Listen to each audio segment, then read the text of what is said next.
Afzai, de 16 anos, sobreviveu a um atentado dos talibãs. Um tiro na cabeça quando voltava de ônibus à escola, em 9 de outubro de 2012, com a delegação de promover a cultura ocidental em seu país. Juradas de morte no Paquistão, vivem na Inglaterra, em Birmingham. Mas os talibãs ainda ameaçavam constantemente, tanto nos Estados Unidos quanto na Europa. Ela fez um livro chamado Eu Sou Malala, em que ela relata o atentado terrorista que ela e outras meninas viveram. O dia que meu mundo mudou. Desde o país criado à meia-noite, quando passou, era meio-dia. Há um ano, saí para ir à escola e nunca mais voltei. Levei um tiro de um anos de Talibã e mergulhei no inconsciente do Paquistão. Algumas pessoas dizem que não porei mais meus pés no meu país. Mas acredito, firmemente, que tornarei. Será um caso de uma nação que se ama? É algo que não desejo para ninguém.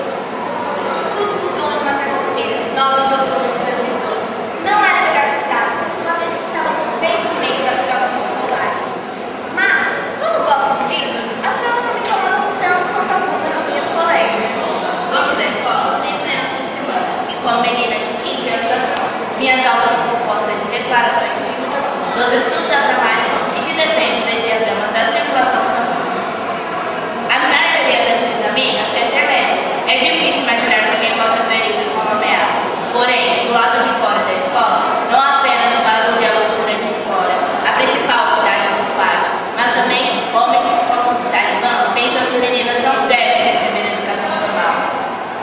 Passei a tomar ônibus, porque minha mãe andava muito preocupada. Tínhamos recebido ameaças do ano inteiro. Algumas estavam nos jornais, outras em revistas, ou mensagens emitidas pelos moradores.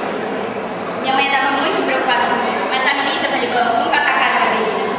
Eu andava mais ainda preocupada, era com a hipótese de que eles somente desassassem meu pai, que sempre nos prejudicava publicamente.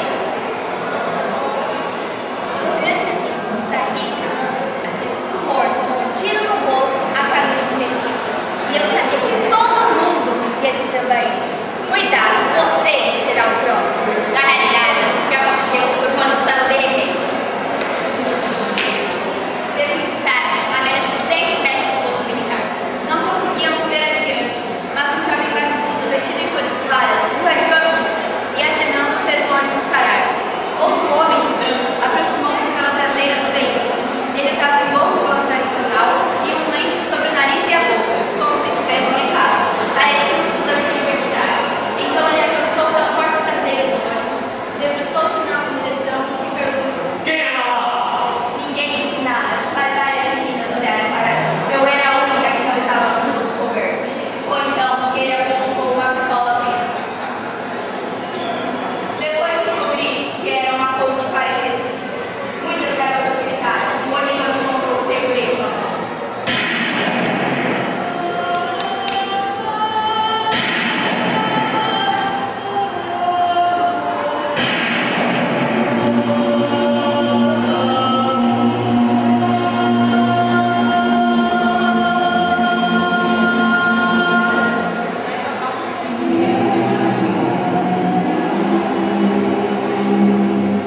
O primeiro tiro passou pelo meu olho e acertou meu braço no ombro esquerdo.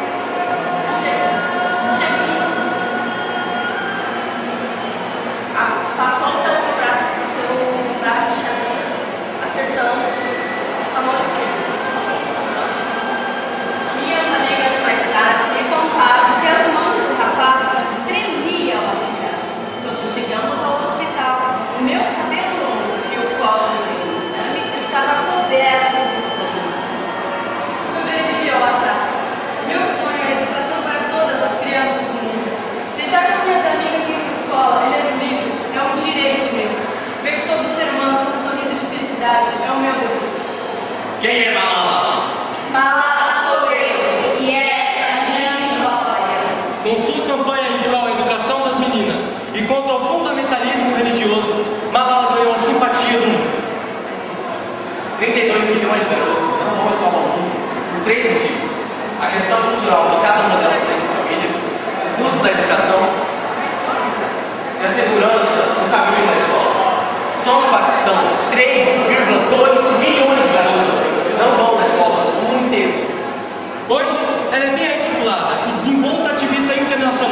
pelo direito de educação às meninas e contra o fundamentalismo religioso.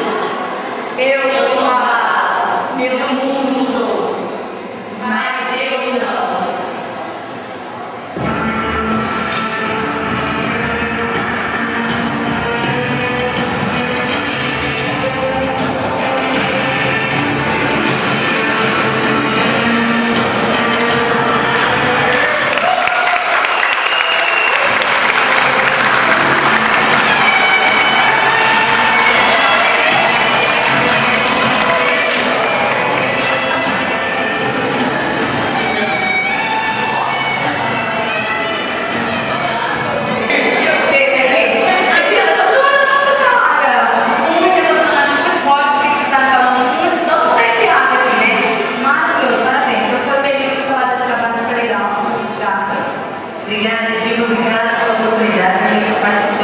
Da primeira feira criativa aqui, dessa feira, e a gente pensar que essa história é real, isso realmente aconteceu. Essa menina existe, ela passou por tudo isso, e tantas outras meninas e mulheres passam por isso. Então é importante que a gente tome essa consciência, essa reflexão e adquira o nosso lugar, saiba defender o nosso lugar e aceitarmos e entendermos que somos mulheres e merecemos carinho, respeito e a dignidade de sermos mulheres. Essa turminha aqui é do nosso